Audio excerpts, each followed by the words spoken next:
Je sais très bien que je suis moche.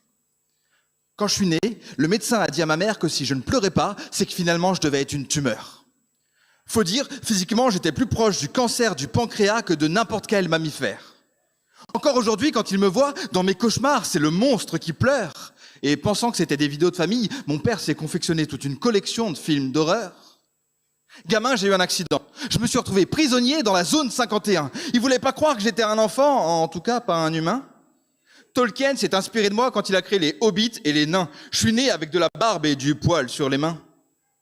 Pour Halloween, j'ai voulu m'acheter un déguisement, mais le vendeur m'a dit qu'il aimait déjà le mien.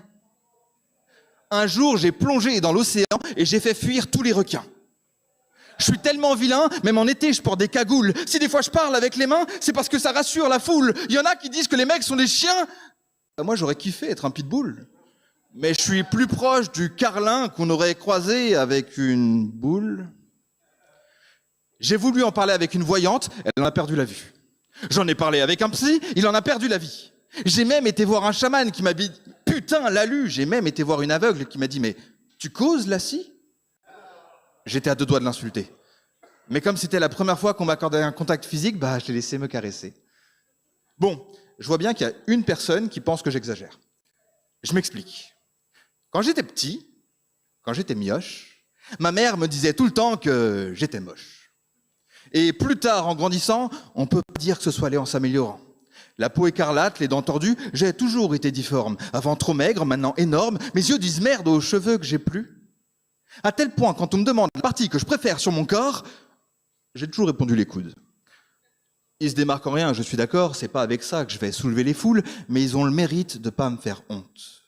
Et c'est sûrement pour ça que je me suis si souvent retroussé les manches pour conquérir toutes ces hanches au point d'en perdre le compte.